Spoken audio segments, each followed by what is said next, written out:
here at the Albuquerque Comic-Con, and today I'm interviewing Catherine Sutherland, who played Catherine Hillard in Mighty Morphin Power Rangers, Power Rangers Zeo, and Power Rangers Turbo. So how has life been since Power Rangers? Good, busy. I'm a mom. I'm always doing a million projects at once, so yes, I'm always busy. Well, that's always good. You never want to ever have too little going on in life, and just too little happening. But so you were a late addition to Mighty Morphin Power Rangers. You were the last new Ranger to be, or the last new replacement Ranger, as they say, to the series. And so was it kind of difficult because of how soon the transition to Zeo happened? Did you ever really feel like you fit in as well with the Mighty Morphin series as much as you did Zeo? Oh, that's I've never been asked that question. Well, you know, they were all very close because they'd been together for quite a while, but they really embraced me, and I never felt like an outcast or anything like that. I fit in pretty quickly. And then when we did Zeo, I felt like that's when I really got to embrace my character more and get to know her, and the storylines were a little deeper. So no, I never felt like I didn't belong or anything like that. Well, that's good. Yeah.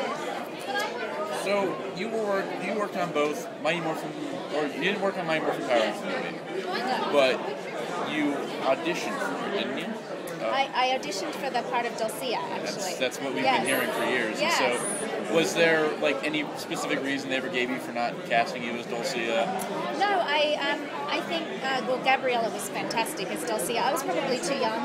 Like, she was very mature and wise, and I think she was a perfect cast. So, yeah. So when it came to casting for the series, how did they end up deciding that you were the actress they wanted? Well, I went in, I auditioned, and then I had to do a martial arts routine.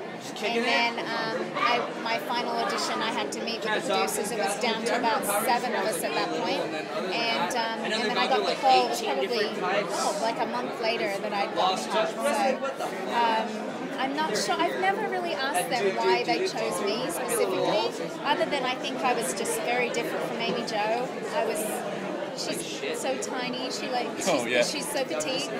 They used to have to put her on boxes when her and I were speaking. She was so much smaller than me. But she was very sweet and cute and pixie and kind of looking, and I'm like tall and blonde and from another country. So I think it was good casting on their behalf because it was very different. I think if they chose someone similar to her, it would have been harder for the fans to accept it. Yeah, you know, I think our characters both brought different things to the table. So the thing is that, you know, with some series nowadays, if they do a quick cast change, it'll usually be that character's introduced in the same episode that they become the series regular. Right. Later on in Power Rangers Lost Galaxy, they had Valerie Vernon was sick with leukemia, and her replacement actors came in the next episode and became the Pink Ranger in that episode. Right. So, did you like the fact that your character did get some build-up to actually becoming the Pink Ranger? Yes, I loved that part. That was some of my favorite episodes, was when I was evil and I was becoming, you know, trying to fight. I was fighting in battle inside myself of whether I was good or evil, and then when Kimberly transfers the powers, I thought that was really fun and really well done, and they needed to do that for her and for the fans because she was such a loved character. She's still, I mean, people go crazy for Kimberly. They love her. So I'm glad that they gave her and I that time, you know. So, with a show like Power Rangers, of course, they take the Japanese footage and then you have to do dub over the lines. How was that different from acting in front of the camera? The ADR work is actually very hard. You have to voice match, so they show the scene on a screen, and you have to you know, do all the stuff to match the fighting. And then sometimes I would have to voice match myself because the audio wasn't good when we recorded. So if there was wind or like we are here with a lot of sound, we would have to redub it. So you have to match. If I was saying Tommy, I had to match myself saying Tommy. So we became very good at it because we have to do it so much. But it's quite hard. And that's actually what's led me into doing voiceover later on because I did so much of it. It's become a lot easier for me over the years to do it. Yeah. Alright, let's see. Alright, so Turbo Power Rangers movie. The movie was done with a lot of the same like sets. The effects were a little bit enhanced. But was it any real different filming that movie as opposed to the TV series? That was the thing with Turbo. They stuck more consistently with the show, so we didn't have as much of the big effects that they had in the first movie, which I think the fans actually liked that part of the movie. Just that with movies, there's a lot more time that goes involved in setting up shots and lighting and makeup and pickups and stuff because it's on a bigger scale. So there was probably a lot more waiting around. It takes a lot longer to film a movie, so whereas the series would knock like 3 episodes out in 2 weeks,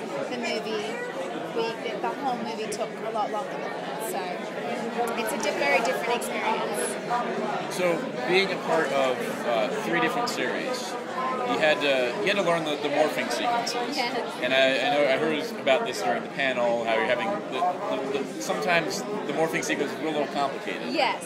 And was there how did they teach you what the moves were going to be for the morphers? Well, sometimes Jason came up with Turbo, just okay, we're going to turn a car and then we're going to turn the key, and he just kind of created that, and so we're like, okay, that's what we're doing. With Zio, I think the stunt coordinator figured that one out for us. So, yeah, and I mean, we did it so much that you become used to it, but connecting the morphers was challenging. I mean, there was many, hit yourself in the face, moments like that, but I think they looked really cool when we were in sync doing it together. It looked great. It looks great in the series because everything is they designed these morphers in Japan, and then Japan does it completely differently with their poses, and so it's really neat. It's always neat watching the Japanese series and watching the American adaptation, and then seeing how they are different. Yes. It's taking the same fight scene footage, but you're looking at 2 different shows. Yes, totally different. It's much more adult, the Japanese. Much more adult, and it's actually a longer show, I think, than ours. They usually run about 49 to 52 episodes a season. Yeah, so...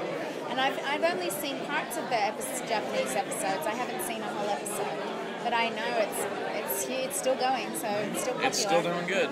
Yeah. Let's see. So is there anything that was particularly memorable that happened on set or while you were shooting Power Rangers that just was a fun memory you had?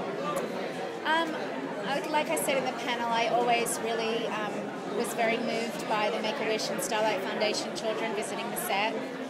One day I did get to go to a hospital and visit a cancer ward, and it's very painful, but it's also such a gift to be able to touch these kids' lives and make them smile and make their wishes come true. It's it feels very surreal, actually, and you feel like you're doing something on a greater scale. I really felt like I was doing God's work in those moments.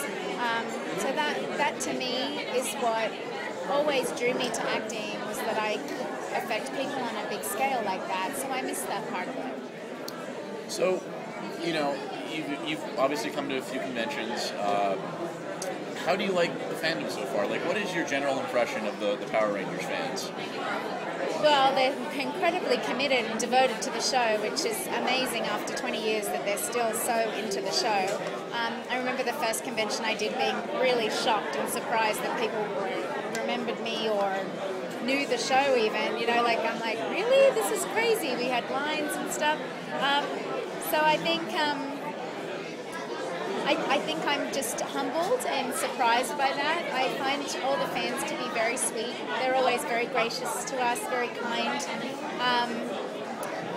I'm always impressed with how many military people we have that watch the show. I mean, they're the true heroes, but that they take the time to come and meet us is lovely. I don't know how much longer people are going to want to come and meet us, but we're really enjoying the ride right now. There's always a new generation of fans with the DVD That's releases true. and the Netflix streaming. That's true. And it's really great. Thank you for talking with us today. Oh, it's my pleasure.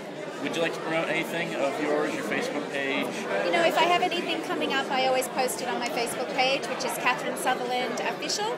And I love hearing from everybody, so please friend me and send me messages. I'll get back to you as soon as I can. And I always, if I'm doing any conventions or anything going on, I always post it on that. Well, thank you very much. Thank you so much. All right, stay Bye. tuned to HeroTaku.com for more interviews from Albuquerque, California.